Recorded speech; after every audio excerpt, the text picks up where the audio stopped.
Good morning. My name's Tama Ward. I'm the Minister of Children, Youth and Families here at Canadian Memorial. I'm not, it's my first time to sit in on a service, so I'm learning a lot about what happens at Nat Bailey. I always wondered why I couldn't get a parking spot over in the parking there in the summer when I go for the gym, and now I know. When Beth asked if I'd take the pulpit this morning while she's away at camp with Lonnie and the others, at first I politely declined. But then I went away and I thought about it, and I thought, actually, there is one thing I'd like to say. And this is it. That the Christian faith is a story. Full send, as my kids would say. Full send.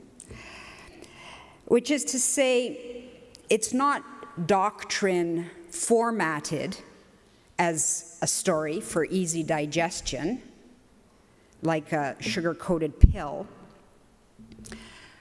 What it appears to be on the outside, i.e. a story, it actually is on the inside, i.e. a story. A story about a poor man called Jesus, as the Christians in Latin America are fond of saying.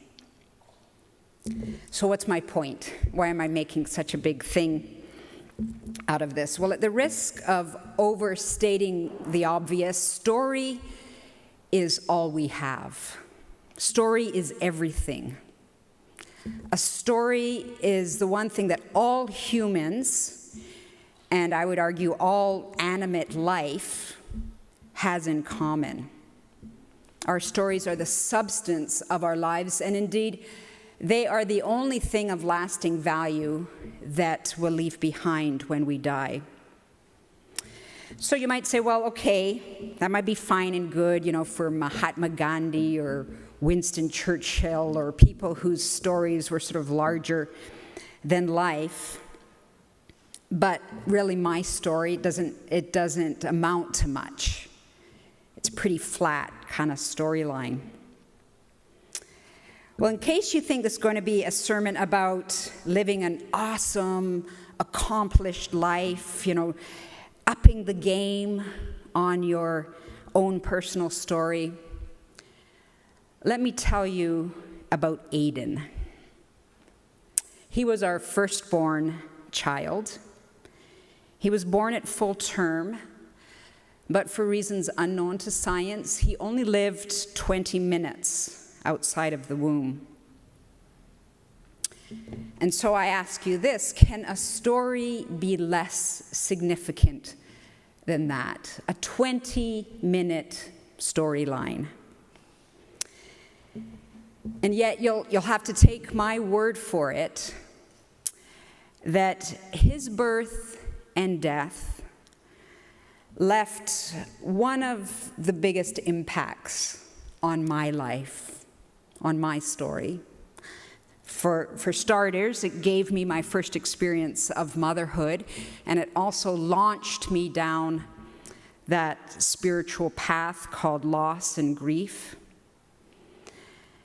And what's more, it went on to make this huge impact on our own family, the story of our family's life, especially Abigail and Oliver, his sister and brother, who were born respectively a few years later. All through their growing up, we had this ritual that every September 13th, which was Aiden's birthday, we'd go down to the ocean and we'd write these little tiny love notes on little tiny scrolls, and we'd tie them to a helium balloon, and then we'd release the balloon until we couldn't see it anymore, disappeared from sight, and we trusted that somehow our little love notes would reach Aiden wherever he was. And then we'd all pile into the car, and we'd make a beeline for the closest Burger King. And we'd ask for 4 of those gold sort of paper Burger King crowns that are sort of attachable to the back. They give those out for kids' parties, and would put those on and would sit around kind of a sticky, wobbly table there at Burger King, and we'd eat Whoppers and ice cream cones and celebrate Aiden's birthday. So now I've told you about Aiden's life. And this is the thing, his story has now touched your story, even if just for a moment. Doesn't matter. That's it. That is the power of story. And there's no force that can match it in this life. You know, I think of stories as living, almost breathing force fields, these dynamic entities. And they aren't stagnant. They move. They're constantly on the move. One story will weave itself in and out of other stories, and there's no stopping them, which gives, totalitarian regimes and the like no shortage of headaches, especially in this day and age of social media. There's no stopping stories. So that on one hand, our stories are uniquely our own, and on the other hand, and at the same time, they're profoundly shared and inextricably interconnected. The mystics would call this the collective, unitive tapestry, or consciousness, if you will. So don't tell me that your story doesn't amount to much. You may not think so. It's hard to get perspective on our own stories, but all I have to do is ask the people around you that are close to you, and they'll tell me otherwise. So when I talk about our faith as story, I'm talking about the innate, subversive, transformative essence of the thing itself. The muscle and the sinew, the lifeblood of our faith, which is story. However, and herein lies the challenge, stories are also very messy things, especially sacred stories. And by sacred stories, I mean those mythic, archetypal stories, those ones that reflect our own lives back on us, which at their best are necessarily outside of our standard ways of thinking or of calculating and measuring life. And so faith as story becomes something of a problem for organized religion.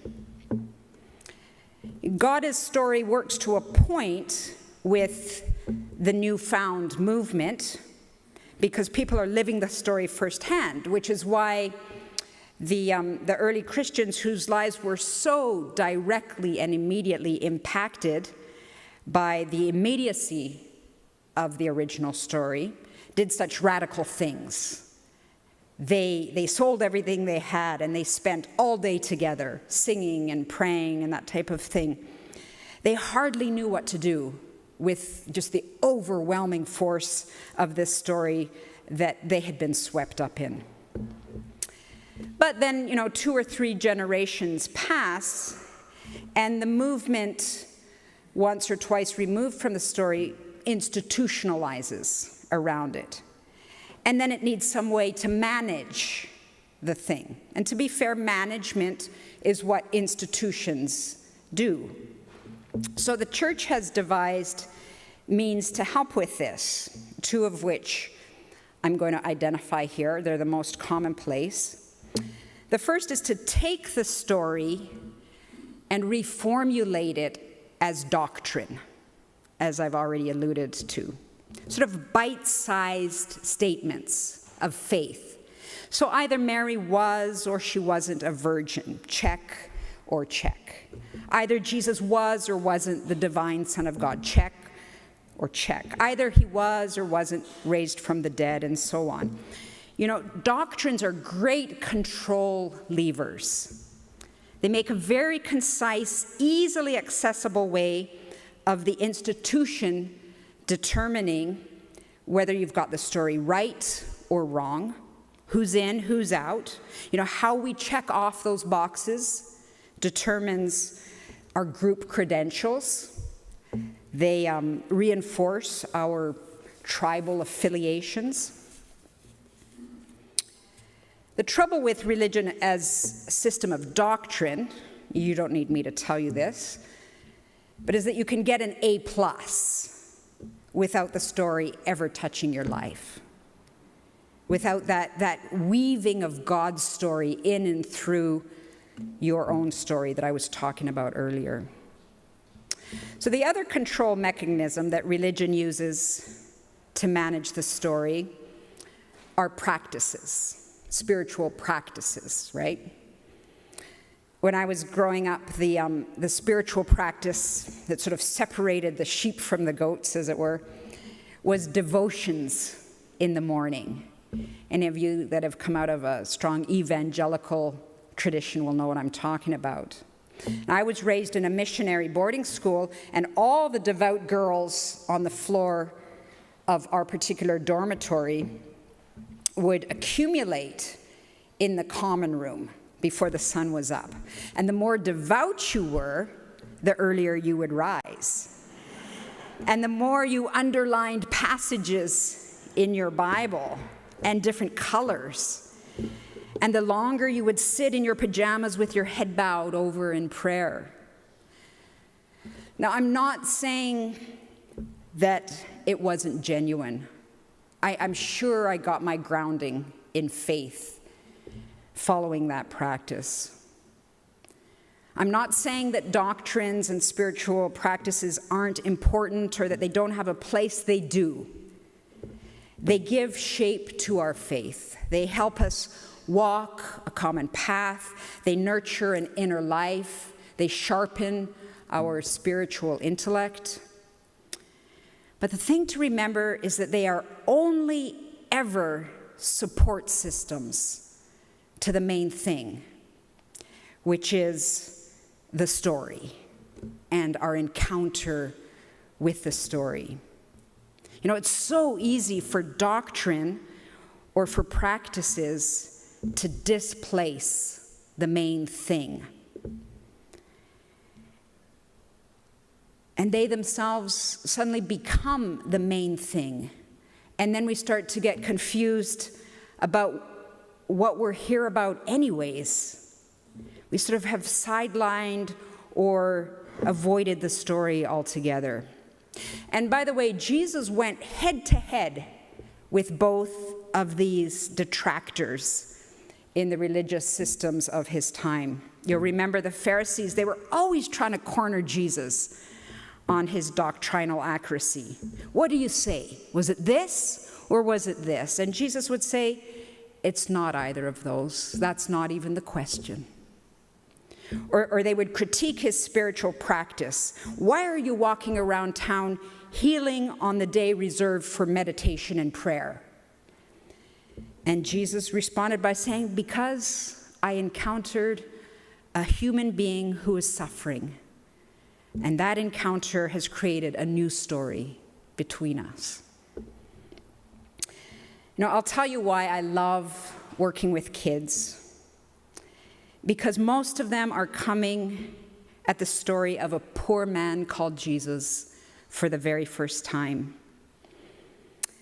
Carson, one of the kids in our Sunday school, Doug and Megan's son, 10 years old, and he said to me recently, so that baby in the manger thing, and that man that killed on the cross, that thing, that's the same guy? And to him, it was this huge aha moment. And, he'll never get that moment back. And it was so beautiful to witness it. He was excited about having connected the dots on the story. The thing is, kids have this intuitive feel for the subversive power of story. When I first started working with kids at a church in Ontario, it was many years ago, the Disney film Beauty and the Beast had just been released. And one of the girls in our Sunday school, Andrea Brown, she's 8 years old, she'd been to see it. So I asked her about it, and I'll never forget this. She summed it up this way. She said, the beautiful daughter, Belle, got locked in a castle with a big, scary beast, and she fell in love with him all by herself. She fell in love with him all by herself. That's how she put it. By which I took her to mean that no adult had micromanaged that moment of transformation. She hadn't been told that that's what she was supposed to do. Belle found her own way to the experience of indiscriminate love. And I think 8-year-old Andrea Brown was astounded by that, and that somehow she longed for that. She longed for adults to stop hovering over her, telling her how to love and how to act. She longed, as all kids long, to take risks and to discover for themselves the things of God and faith and love. My best piece of advice for parents or teachers is this: don't tell your kids what to believe or how to think or even how to act. Rather, tell them a story and let them find their own way into those things that are important to you. Or better yet, be the story and say nothing. Let your story intercept their story, and they'll discover what they need to discover on their own. So don't tell your kids that there's a relational belovedness at the center of all existence. My God, how we go on and on. Rather, tell them the story of a poor man called Jesus who touched lepers when no one else would go near them. And tell them how he went to the rougher side of town and ate meals with prostitutes and thieves whom no religious person would dare be caught associating with. And then how later in the same day he accepted an invitation to the Pharisees' house for dinner, his enemies, and he ate and sat with them. Don't tell them that there's this path through suffering and pain. Rather, tell them how it was that a poor man called Jesus walked that path through suffering and pain and injustice, and most remarkably of all, came out the other side having not created any more victims. Almost impossible to do.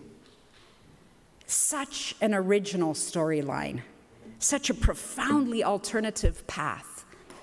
No wonder resurrection came of it. Our kids are facing a perilous future. I think we all feel that. We all lay awake at night, I know I do, worrying about it. I believe one thing we can do is resource them with what I like to call the deep stories. Stories that will be there for them when they need them. Stories that will equip them with a spiritual resiliency and will be a guide for them through whatever lies ahead. The spiritual life is not something we recite or aspire to. It's not something to objectify or that we set out to achieve. It's just who we are. It is simply our lives. And no one is more or less qualified than anyone else. The problem is, it's almost too simple. God hidden in plain sight. As one of my teachers liked to say, and I'll leave you with this to ponder, God comes to you disguised as your life. Your work is simply to wake up to that.